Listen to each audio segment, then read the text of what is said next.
Good afternoon everyone. चलिए आगे का स्टार्ट करते हैं। क्या क्या किया एक बार देख लेते हैं, फटाफट से ब्रीफिंग दे देती हूँ मैं।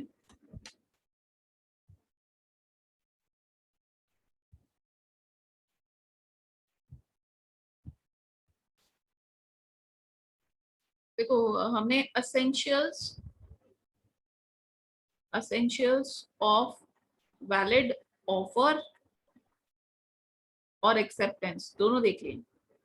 असेंशियल्स देख लिया हमने कि एक वैलिड ऑफर कब माना जाएगा, एक वैलिड एक्सेप्टेंस कब मानी जाएगी, राइट। ऑफर का तो हमने रिवोकेशन भी देख लिया है कि revocation of offer can be made by notice bye lapse of time if prescribed, और नहीं है तो रीजनेबल टाइम खत्म होने के बाद। अगर उस मोड में नहीं दिया जिस मोड में मांगा था तो फिर रिजेक्शन हो जाएगा, और या फिर डेथ हो चुकी है या फिर काउंटर ऑफर आ चुका है। तो ये सारे रिवोकेशन के पॉइंट्स थे। Now acceptance is what. Acceptance में हम ये तो पढ़ चुके हैं, essentials of a valid acceptance is, कुछ कुछ पॉइंट्स थे वो कल डिस्कस हो चुके हैं। अब हमें जो आगे पढ़ना है that is revocation of acceptance. बहुत इंपॉर्टेंट है, देखना ढंग से क्या बात है। देखिए, हम जो बात करने वाले हैं दैट इज, देखो आपको क्या क्या क्वेश्चंस के आंसर्स चाहिए। तो पहला question is when completion of communication of offer, when completion of communication of offer is made. Second, when offer can be revoked.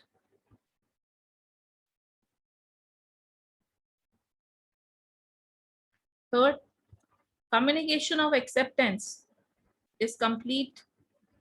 पहले तो आप ये समझिए acceptance कब complete होती है। communication of acceptance is complete when, and fourth one is revocation of acceptance.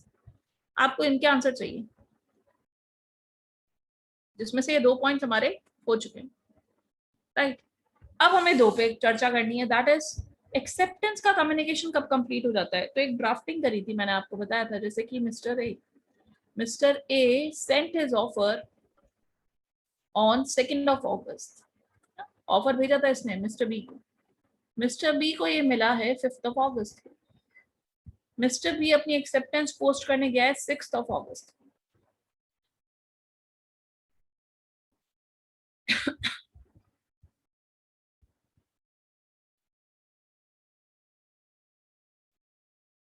है ना।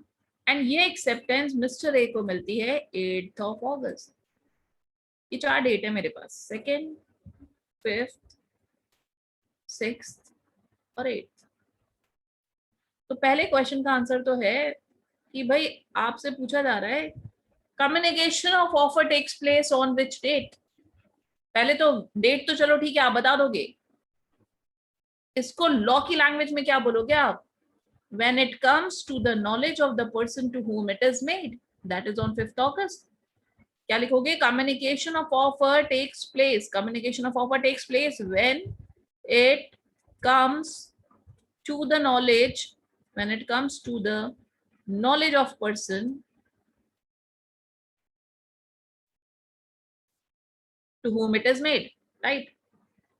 ठीक है भाई, ये communication of offer. Revocation of offer कब होगा बताइए, लिखिए लिखिए चैट में लिखिए। Revocation of offer takes place, जल्दी लिखो, रिवोकेशन कब?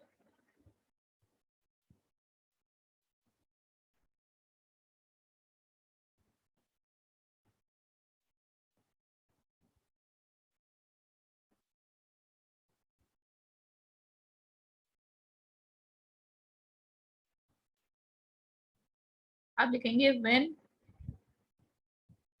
The acceptance is in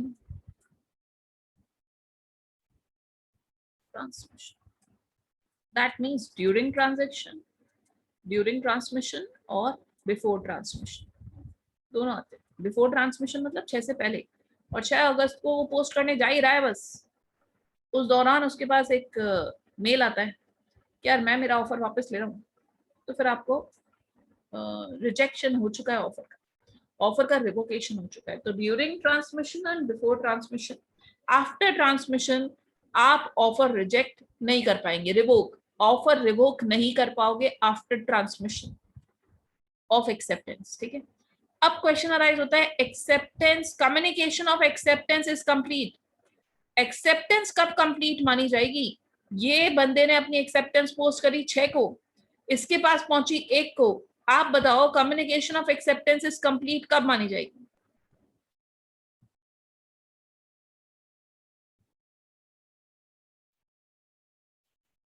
simple सी बात है ना, when it reaches to the offeror, when it reaches to the offeror, तभी कम्युनिकेशन कंप्लीट होगी, when it reaches to the offeror. Right, सही बात है, ये बहुत इजी है। जो फोर्थ पॉइंट है ना, फोर्थ है revocation of acceptance. What is revocation of acceptance? Revocation of acceptance is अपनी एक्सेप्टेंस वापस लेना। इसको 2 पॉइंट से समझोगे आप। एक तो है from the view, from the offeror's view, offeror के पॉइंट ऑफ व्यू से, and from the offeree point of view. Right, क्या मतलब है इसका? आप ये डेट बताओ, वो डेट बताओ जिसके बाद ऑफरर,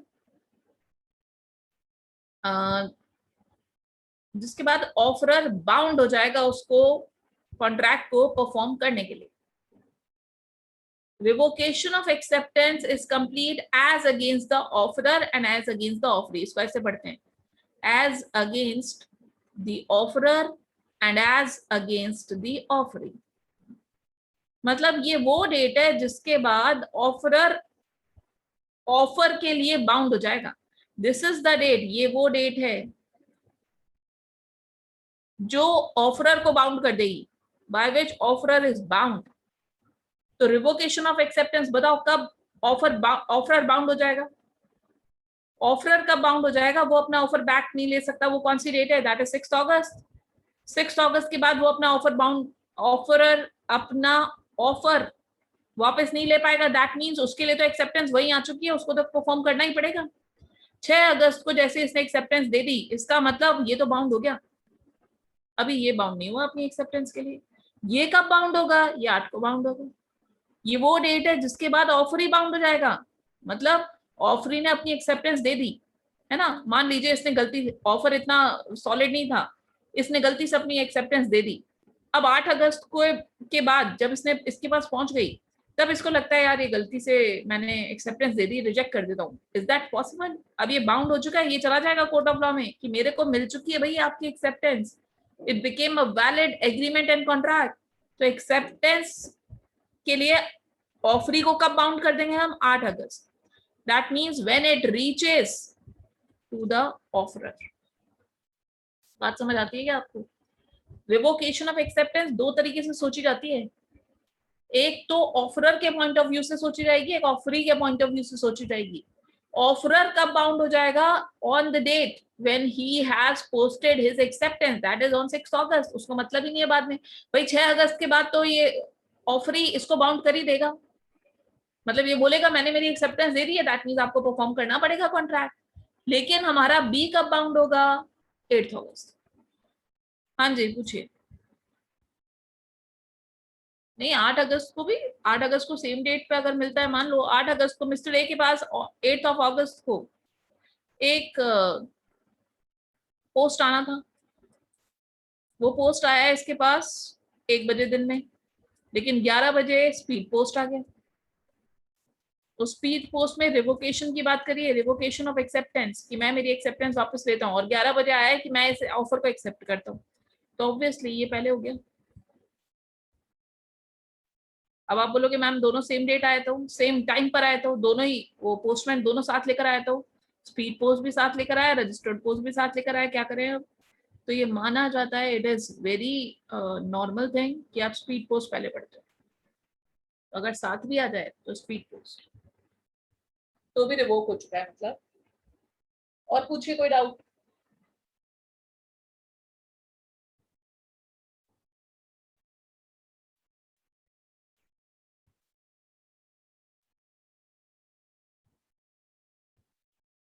डाउट पूछिए।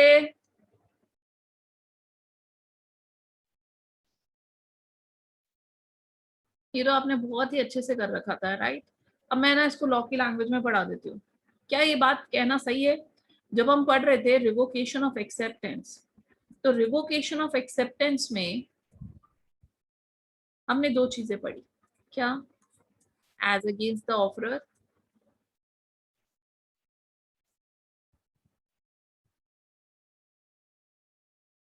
And as against the offeree.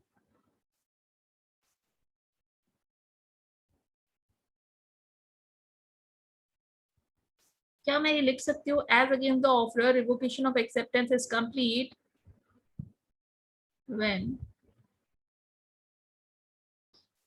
देखो आपके, मैं पेज नंबर बताती हूँ।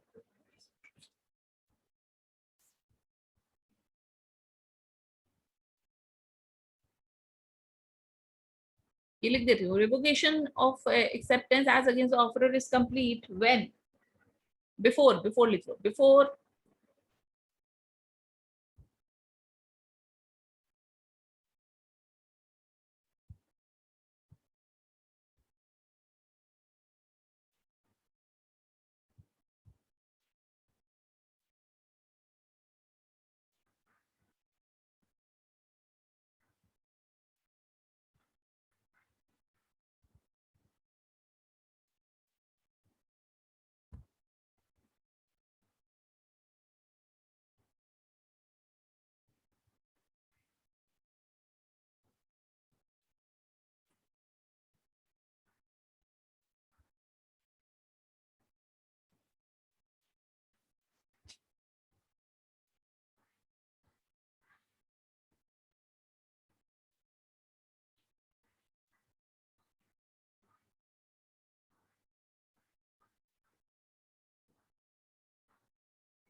देखो क्या है revocation of acceptance as against the offeror, वो तारीख थी 6। वो कौन सी डेट थी? जिस दिन वो अपना एक्सेप्टेंस पुट इनटू ट्रांसमिशन वाली डेट थी। वो लिखा है when the acceptance is put into transmission. लेकिन एज अगेंस्ट द ऑफरी अगर हम देखें तो वो डेट थी 8 अगस्त। वो क्या है लिखा हुआ है? Before the communication of acceptance is complete as against the acceptor. क्या ये बात सही है? उस 8 अगस्त को हम कम्युनिकेशन ऑफ एक्सेप्टेंस की कंप्लीशन की भी तो डेट मानते हैं। तो उन्होंने ऐसे लिखा है लॉ में कि before the communication of acceptance is complete as against the acceptor, उससे पहले रिवोक कर लो। क्या ये बात समझ आती है आपको? क्या ये बोल सकती हूँ मैं कि revocation of offer can be made before the communication of acceptance, before the communication of acceptance is complete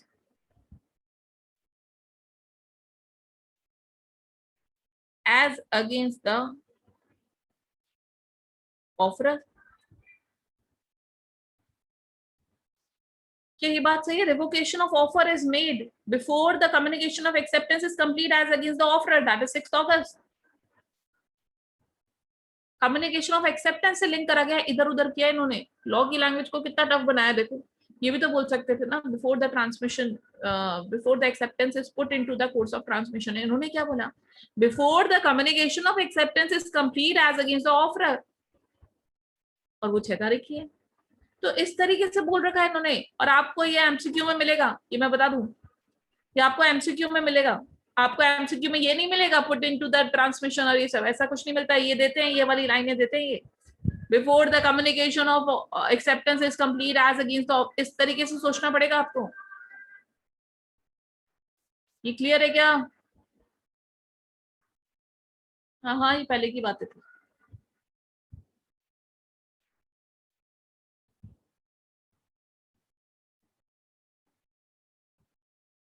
very good very good.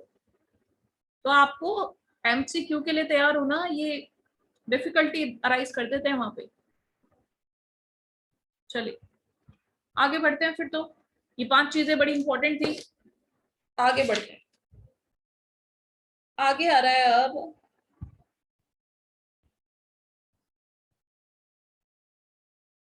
Void agreements, जो आपके टॉपिक दे रखा है मॉड्यूल में, दैट इज वॉइड एग्रीमेंट्स। एक सेकेंड, कंसिडरेशन अगर है तो वो करेंगे पहले। हम कंसिडरेशन करेंगे हम पेज नंबर 7 पे। पेज नंबर 7 पहले consideration. Consideration is defined under section 2 subsection B.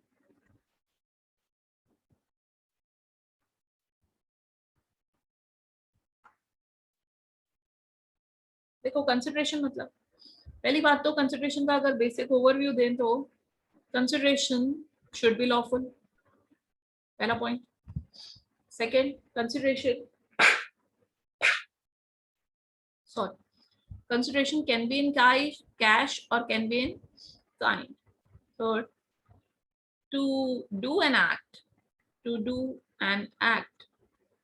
or abstinence is also a consideration, बताएंगे। Fourth, consideration को बोलते हैं quid pro quo, QUID, quid pro quo, that is something in return।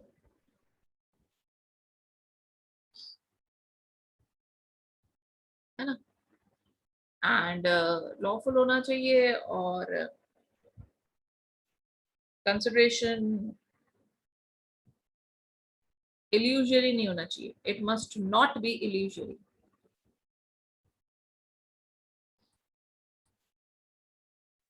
Money terms में होना चाहिए। ये सब कंसिडरेशन की थोड़ी बेसिक बातें थी। 6, consideration must move at the desire of promisor, must move at the desire of promisor.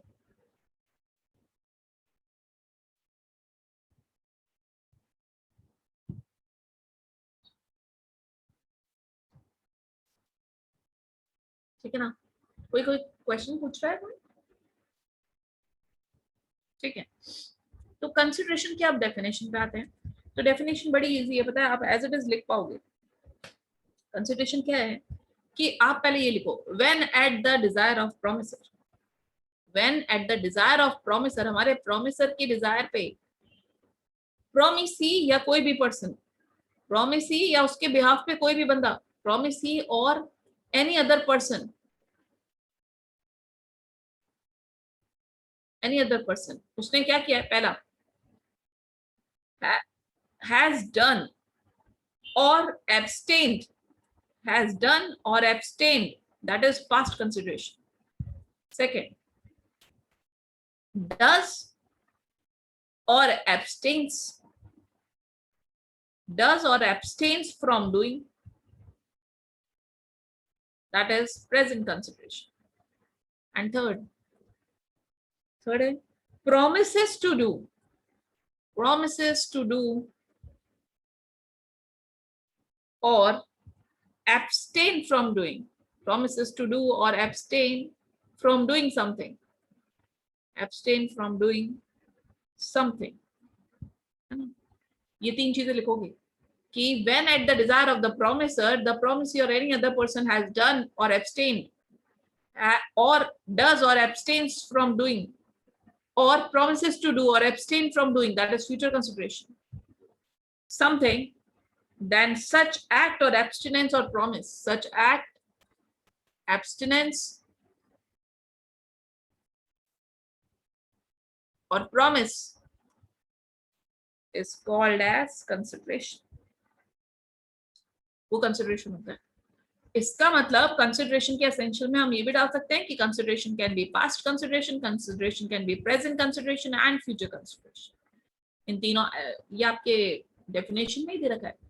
Done मतलब पास्ट टेंस, हैड डन, या एब्सटेन, एब्सटेन का मतलब मना कर दिया, काम करने के लिए मना किया। देखो क्या है, कैश में भी होता है, काइंड में, लॉफुल होना चाहिए पहली बात तो कंसिडरेशन। मतलब अगर मेरे घर पे मेड काम कर रही है तो मैं उसके बदले उसको ड्रग्स का पैकेट दे दूं कि यार ये रख लो तुम, या AK-47 दे दूं कि ये रख लो, है ना। कंसिडरेशन आप दे रहे हो ना, दैट शुड बी लॉफुल। आप उससे लॉफुल चीज करा रहे हो तो आप भी उसको लॉफुल ही कंसिडरेशन दोगे। कैश में हो चाहे काइंड में हो, कंसिडरेशन होता है। फॉर एग्जाम्पल, मैंने गाड़ी खरीदी, ए ने बी से कार खरीदी, ए ने बी को कैश दिया, तो यार ये गाड़ी is also consideration. To do an act, किसी काम को करना भी कंसिडरेशन है, किसी काम को नहीं करना भी कंसिडरेशन है। फॉर एग्जाम्पल, किसी काम को करना मतलब कि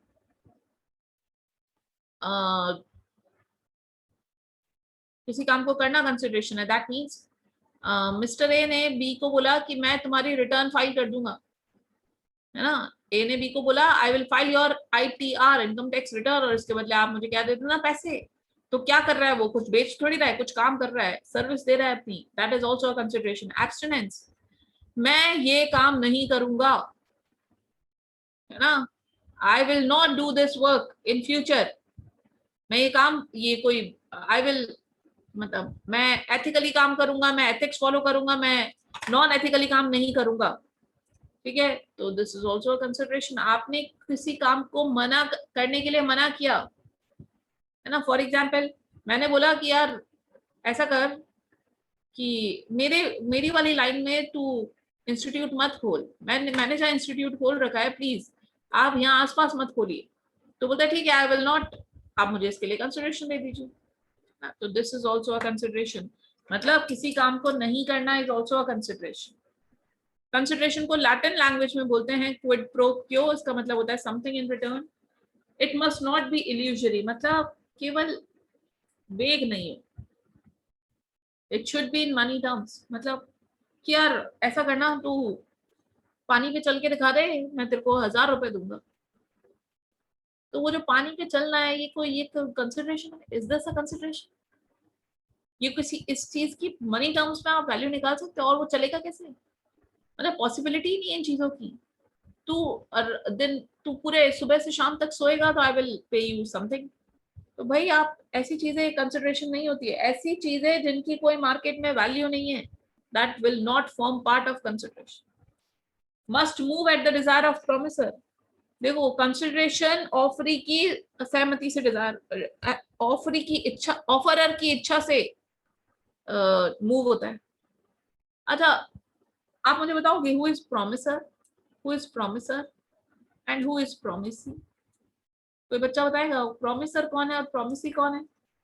जैसे कि मिस्टर ए ने मिस्टर बी से कार खरीदी, कार आई, और मिस्टर ए ने इसको पैसे दिए 5 लाख रुपए। आप मुझे बताओगे who is the promisor and who is promisee?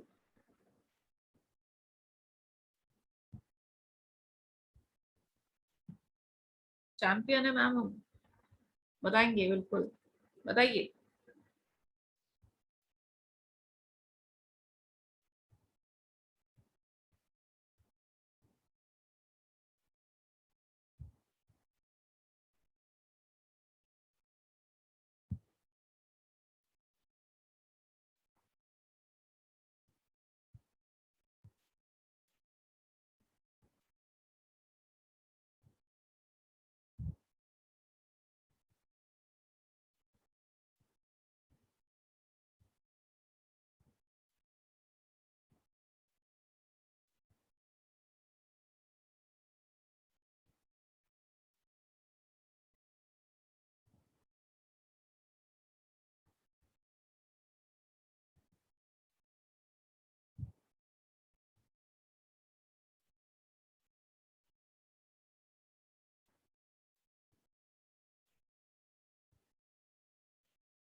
बहुत ही बढ़िया बच्चों, तुम लोग बहुत, भाई एग्जाम्पल ये है, ए ने बी ने ए को कार बेची और ए ने उसको 5 लाख रुपए दी। आप मुझे बताइए प्रोमिसर कौन है और प्रोमिसी कौन है?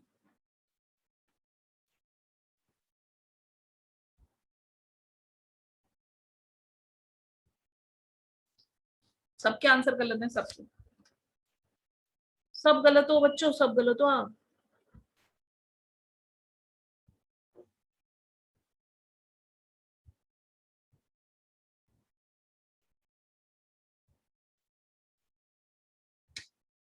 ऐसा आंसर ही नहीं किया जाता, इन चीजों का ऐसा आंसर नहीं होगा। आप ये बोलोगे मैम कार के रिगार्डिंग प्रोमिसर है बी और कार के रिगार्डिंग प्रोमिसी है ए एंड 5 लाख रुपए के रिगार्डिंग प्रोमिसर है ए और प्रोमिसी है बी, ये आंसर है इसका। दोनों पार्टी प्रोमिसर प्रोमिसी है, it will depend on the things they are exchanging. मैं आपसे प्रपोजर नहीं पूछ रही हूं, प्रपोजर नहीं पूछ रही हूं कि ऑफर किसने दिया, बिल्कुल भी नहीं। मैं आपसे प्रॉमिस, पता है आपको प्रॉमिस क्या होता है? Offer plus acceptance is equals to promise, यही बोला गया है। तो उसकी दो पार्टीज बनेंगी, एक तो प्रॉमिसर एक प्रॉमिसी। तो अगर कार की बात करें तो कार देने की जिम्मेदारी है मिस्टर बी की, तो he is the promiser and उसमें प्रॉमिसी है ए और 5 लाख रुपए में देने की जिम्मेदारी है ए की, तो he is the promiser and B is promisee.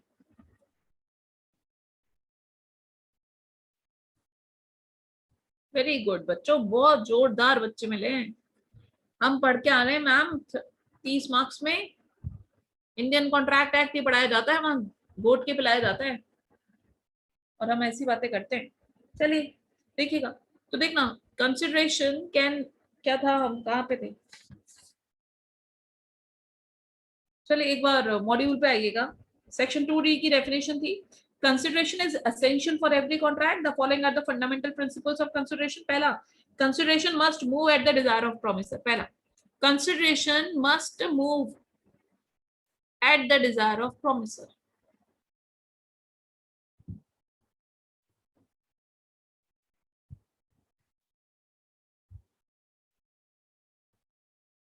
देखो डिजायर तो होनी चाहिए ना प्रोमिसर की, मतलब मिस्टर ए की डिजायर होनी चाहिए 5 लाख रुपए देने की और मिस्टर बी की डिजायर होनी चाहिए कार देने की। तो अगर ये मूव इनकी डिजायर है तो ही कंसिडरेशन मूव होता है। अगर if they are not desirous, ये है ही नहीं, इनकी इच्छा ही नहीं है, तो फिर किस बात का कंसिडरेशन? तो it must move at the desire of promisor.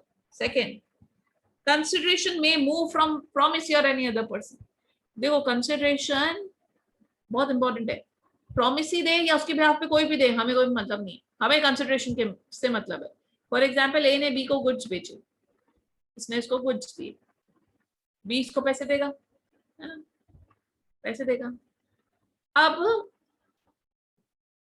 Goods तो बी को बेच दिए, लेकिन सी इसके पास पैसे लेकर आ गया, अरे वो बी ने भेजा है मुझे, है ना, बी का सर्वेंट है सी, बी ने भेजा है मुझे, आप ये पैसे रख लीजिए।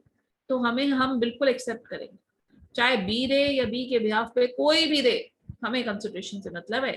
तो it can move from promisee और एनी अदर पर्सन। इसका फेमस केस था चिनैया वर्सेस रमैया, बहुत अच्छे से पढ़ा हुआ है आपने, मैं नहीं पढ़ा रही हूँ। टाइप्स ऑफ कंसिडरेशन देखते हैं। टाइप्स ऑफ कंसिडरेशन में आपका सबसे पहले आएगा पास्ट कंसिडरेशन।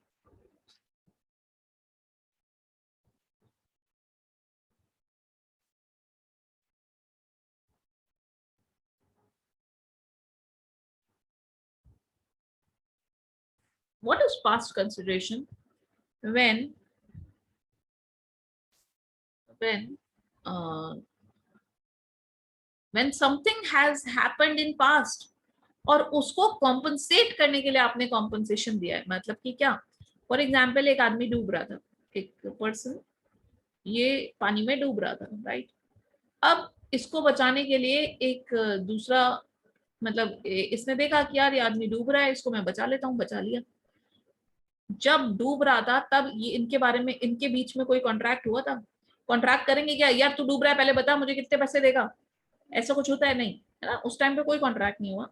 अब ये जब बाहर निकला, ये पर्सन था जो डूब रहा था, ये बाहर निकला, तब इसने बोला यार तुमने मेरी लाइफ बचाई है, मैं तुम्हें 50,000 रुपए दूंगा, राइट।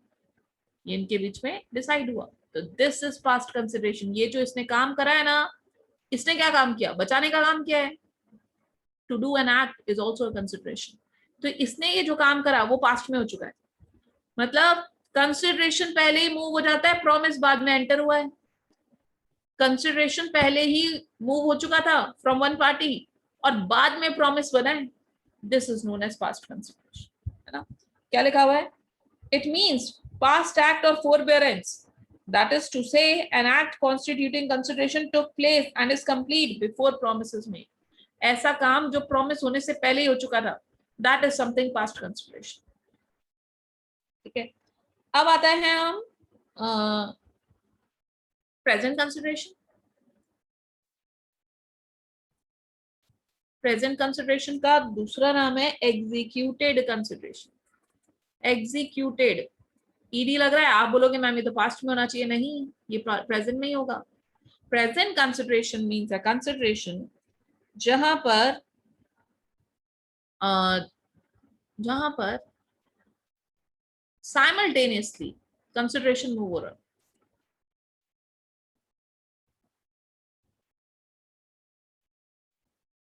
मतलब जहां पर दोनों पार्टीज का ऑब्लिगेशन कंप्लीट है, obligation of both the parties has been complete, is present consideration. For example, आप गुड्स लेने गए, उसने आपको गुड्स दिया, आपने उसको पैसे दिए, प्रेजेंट कंसिडरेशन। एग्जीक्यूटेड कंसिडरेशन बोला जाता है, लिखा हुआ है इट इज एन एक्ट और फोरबियरेंस मेड और suffered for a promise. That means ऐसा कोई काम करना जो एक प्रॉमिस के लिए आपने साइमल्टेनियसली चीजें मूव करी, तो दैट इज प्रेजेंट कंसिडरेशन। एक होता है फ्यूचर कंसिडरेशन और एग्जीक्यूटरी, दूसरा नाम है एग्जीक्यूटरी, फ्यूचर या एग्जीक्यूटरी। इसमें क्या होता है, या तो दोनों पार्टीज का ही ऑब्लिगेशन ड्यू है, या फिर किसी एक पार्टी का ऑब्लिगेशन ड्यू है इन फ्यूचर, जो होगा फ्यूचर में, तो that is future consideration. For example, mister A और मिस्टर बी, मिस्टर ए ने बोला कि मेरे एक फार्म हाउस है, इस पे जो भी फसल उगेगी वो मैं आपको डिलीवर करूंगा। बोलता है ठीक है, मैं भी तब आपको पैसे दे दूंगा, तो that is a future consideration. ये भी एक्ट करेगा इन फ्यूचर, ये भी एक्ट करेगा इन फ्यूचर, फ्यूचर कंसिडरेशन। देख लीजिए एक बार, फिर पूछिए।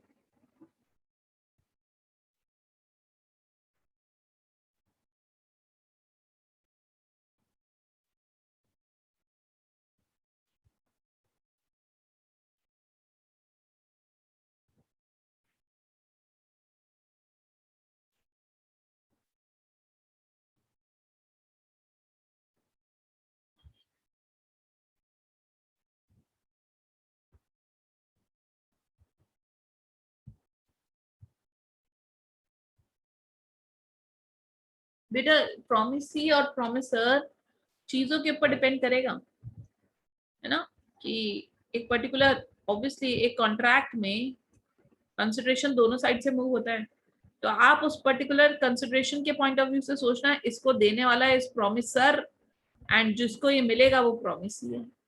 मतलब पर्टिकुलर सब्जेक्ट मैटर पे डिपेंड करेगा कि कौन प्रॉमिसर है और कौन प्रॉमिसर। ऐसे नहीं बोल सकते हम जो ऑफरर है वो प्रॉमिसर है, बिल्कुल भी नहीं। ऑफरर का नाम प्रपोजर बताया था, प्रॉमिसर कभी भी नहीं बताया था। प्रॉमिसर प्रॉमिस बनने के बाद अराइज होता है, और प्रॉमिस बनता है agreement plus offer plus acceptance. चलिए, रूल्स रिगार्डिंग कंसिडरेशन है कुछ, देखिएगा एक बार, रीड कर लेते हैं।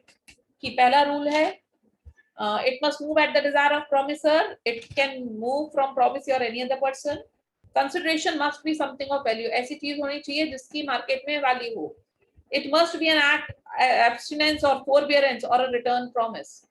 ये किसी काम को करना भी होता है, किसी काम को नहीं करना भी होता है, किसी काम को मना करना भी होता है ना। या फिर आप बोल रहे हो आपने मुझसे प्रॉमिस किया, मैंने भी बोला मैंने भी आपसे प्रॉमिस किया, है ना। तो फॉर एग्जाम्पल आपने बोला कि कोई भी चीज अपन बेच रहे हैं तो साथ में मैंने भी साइमल्टेनियसली प्रॉमिस कर दिया, that is consideration. It must not be unlawful, consideration need not be adequate. आप बताना, ये बड़ा इंपॉर्टेंट है। ये क्या है? फॉर एग्जाम्पल, मिस्टर ए ने मिस्टर बी को अपना बंगला बेच दिया,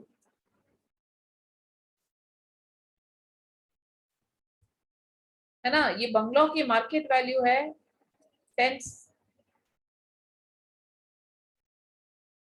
CR, है ना। इसने इसको बेच दिया है 10 लाख में।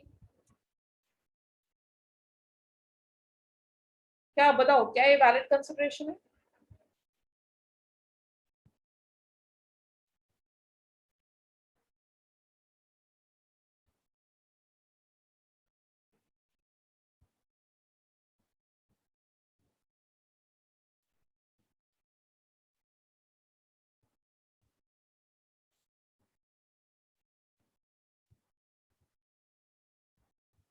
Is this a valid consideration? बाकी लोग तो बताइए।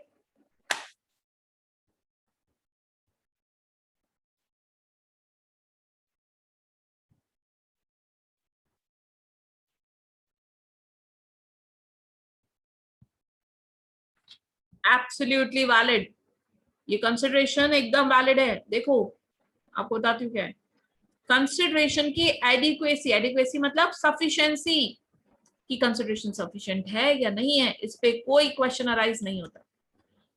केवल एक चीज पे हो सकता है, टू नो, आ गया यार, to know whether the consent was freely given। बस, कि भाई ये 1 करोड़ का बंगलो 10 लाख में बेच रहा है, तो यार क्यों भाई, क्या दिक्कत हो गई ऐसी? कहीं इसने इससे गन पॉइंट पे थोड़ी काम करवाया है? ये एक क्वेश्चन आ सकता है ना, ये एक क्वेश्चन है। बाकी अगर फ्री कंसेंट थी मिस्टर ए की, तो nobody can arise the question, even the courts can not arise the question कि आपने 10 लाख में क्यों बेचा, मेरी मर्जी। तो एडिक्वेसी ऑफ कंसिडरेशन पे there would not be any question. आप क्वेश्चन उठा किस बात पे सकते हो कि whether the consent was freely given और नॉट, बस। उसके अलावा किसी भी बात पे क्वेश्चन नहीं, मतलब एडिक्वेसी पे कोई क्वेश्चन नहीं अराइज। ठीक है ना। Next is it must not oppose to public policy and pre existing obligations, that is past consideration. Pre existing obligation मतलब पहले ही काम कर चुके हो, उसको कॉम्पनसेट कर रहे हो। पास्ट कंसिडरेशन, ये फीचर्स है किसके, हमारे कंसिडरेशन के। Consideration, valid consideration.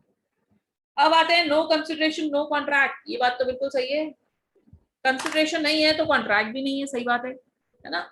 इसको लैटिन लैंग्वेज में बोलते हैं न्यूडो पैक्टो नॉर ऑरिटर एक्शन, that is an agreement made without consideration is void, absolutely void. Consideration के बिना आत्मा छीन लिया आपने एक कॉन्ट्रैक्ट में से, कंसिडरेशन नहीं है तो कॉन्ट्रैक्ट भी नहीं है। ठीक है, लेकिन इसके हम पढ़ने वाले हैं कुछ एक्सेप्शंस। ठीक है, एक वेडिंग में गए, वेडिंग में आपने उसको गिफ्ट कर दी कोई चीज, उसके बाद बोलते हो भाई तेरी तरफ से क्या कंसिडरेशन आया है, दे मुझे वापस। शादी वादी हो गई, उसके बाद जाकर के बोलते हो मेरा गिफ्ट मुझे वापस दे। There is no consideration no contract, कोई वैलिड कॉन्ट्रैक्ट नहीं है, कोर्ट में लेके जाऊंगा तेरे को, तूने तो मुझे कुछ दिया ही नहीं, मेरा भी गिफ्ट मुझे वापस कर। नहीं, ये एक्सेप्शन में आ जाएंगे। कुछ पॉइंट्स एक्सेप्शंस आएंगे जहां पर कंसिडरेशन नहीं होते हुए भी एक वैलिड कॉन्ट्रैक्ट फ्रेम करेंगे। हम क्या पढ़ने वाले हैं कि there is no consideration but it will frame a valid contract. ठीक है, पहला गिफ्ट, गिफ्ट ही ले लो सबसे पहला तो। Second, promise made on account of natural love and affection. ऐसे वादे जो नेचुरल लव एंड अफेक्शन में हुए हैं और नियर रिलेशन में, इसकी कुछ कंडीशन है, राइटिंग में होने चाहिए, नियर रिलेशन में होनी चाहिए पार्टीज, और उनके बीच में there must be a relation, that means love, there must be love between the parties. अगर जिस टाइम पर ये चीजें ट्रांसफर हुई हैं, जिस टाइम पे आपने विदाउट कंसिडरेशन कुछ चीजें ट्रांसफर करी है, उस टाइम पे अगर मतलब डिवोर्स ही है या कोई आपका मतलब डिवोर्स वगैरह ही है, तो फिर वो वैलिड नहीं है। That means natural love and affection में दी गई चीजें, राइटिंग में एग्रीमेंट हो, नियर रिलेशन में होनी चाहिए पार्टीज, एंड इसकी चीजें और भी थी यार, वो आपके फाउंडेशन में थी, याद नहीं होगी। राइटिंग में होना चाहिए, नियर रिलेशन की होनी चाहिए पार्टीज, और नेचुरल लव होना चाहिए, देन ओनली वो जो कंसिडरेशन के बिना चीज ट्रांसफर हुई है इज वैलिड। ठीक है, नेक्स्ट है promise to compensate for voluntary services. आप देखो ना, वॉलंटरी सर्विसेज के लिए कॉम्पनसेशन देना है ना। फॉर एग्जाम्पल मैंने अक्षता को बोला कि अक्षता यार इस बार बहुत असाइनमेंट है मेरे पास, क्या तुम मेरी हेल्प कर दोगी, नोट्स वोट्स बनाने में हेल्प कर दोगी? इसने बोला yes ma'am I will help you out. तो अक्षता ने मेरी 1 महीने हेल्प करी, 1 महीने, है ना।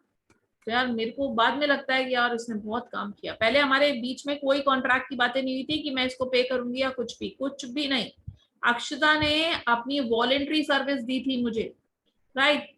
अब आफ्टर अ मंथ मुझे लगता है यार अक्षता ने बहुत काम कर दिया, आई शुड पे, मुझे कुछ देना चाहिए, तो वो जो मैंने कंसिडरेशन मूव करा ना, वो विदाउट कंसिडरेशन है। ये देखो आप यार, past consideration is no consideration. ये जो अक्षता ने काम करा वो पास्ट में करा ना, उस टाइम पे कोई प्रॉमिस नहीं था। जिस टाइम पे प्रॉमिस हो रहा है उस टाइम पे कोई कंसिडरेशन नहीं है अक्षता की तरफ से, तो क्या ये वैलिड है? वैलिड। जिस टाइम पे प्रॉमिस कर रही हूँ मैं, ये वादा कर रही हूँ कंसिडरेशन देने का, ये मैं क्यों दे कर रही हूँ? कोई उसने पास्ट एक्ट करा था उसको कॉम्पनसेट करने के लिए, तो क्या ये वैलिड कंसिडरेशन है? नो कंसिडरेशन होते हुए भी क्या एक वैलिड कॉन्ट्रैक्ट है? Answer is yes. Promise to compensate past voluntary services is a valid consideration. Next है promise to make a to pay a time barred debt. आपको पता ही होगा TBD, time barred, TBD, time barred debt। ऐसी date जो limitation act लगता है हमारे ऊपर, एक लॉ ऑफ लिमिटेशन एक्ट है, उसमें ना ऐसा बोला गया है कि 3 साल के अंदर आप अपना डेट रिकवर कर लीजिए। अगर आप रिकवर नहीं करते तो सामने वाला भी नहीं देगा आपको, उसका टाइम समाप्त हो चुका है। एक ऐसा डेट है जो पुराना हो चुका है ना। एक आपने कर्जा दिया था, फॉर एग्जाम्पल मैंने ही कर्जा दिया था 1 लाख रुपए का, किसको दिया था? मिस्टर एक्स को दिया था, और मुझे 3 साल कोई होश नहीं। चौथे साल मुझे लगता है अरे यार 1 लाख उसके पास पड़ा हुआ है, लेते हैं। तो मैंने इससे मांगने की कोशिश की, नहीं देगा, नहीं देगा, बिकॉज ये डेट हो चुका है टाइम बार्ड। मैं बोलूंगी कोर्ट में स्यू करूंगी, कर ले, कोई दिक्कत नहीं। ये टाइम बार्ड, आप कोशिश तो करते मुझसे लेने की, आपने करी नहीं, तो टाइम बार्ड डेट। लेकिन अगर मान लो इस मिस्टर एक्स को लगता है कि यार ये मैंने गलत कर दिया, मैम को पैसा नहीं दिया, अब है ना 5 महीने बाद इसको लगता है नहीं यार मैं देकर आऊंगा, चाहे 20,000 ही देकर आऊं, ये गया और बोलता है मैं 20,000 दूंगा, तो ये जो 20,000 का प्रॉमिस है वो कब हुआ है? बाद में हुआ है। दैट मीन्स प्रॉमिस टू पे अ टाइम बार्ड डेट, ये जो टाइम बार्ड हो गया था डेट, इसको पैसा देने के लिए ये नो कंसिडरेशन है। देखो इसकी तरफ से कुछ भी मूव नहीं हुआ है, जब प्रॉमिस हुआ है आया है 20,000 का, तो ये नो कंसिडरेशन होते हुए भी एक वैलिड कॉन्ट्रैक्ट फ्रेम करेंगे इस रिगार्डिंग इस 20,000, एकदम वैलिड फ्रेम। ठीक है, तो ये होता है टाइम बार्ड डेट। इसके बाद चलिए यहाँ तक होता है। तो हमने पढ़ा आज कंसिडरेशन, कंसिडरेशन के कुछ असेंशियल्स देखे थे। Essentials of valid consideration are cash में भी हो सकता है, काइंड में भी हो सकता है, मनी टर्म्स में होना चाहिए, राइट। और कंसिडरेशन क्विड प्रो क्यो कहते हैं इसको, that is something in return. Consideration must move at the desire of promisor. Consideration can be from promisor or any other person. There would not arise any question on adequacy of consideration. ये सब बातें I think I'm clear. Is it clear to you?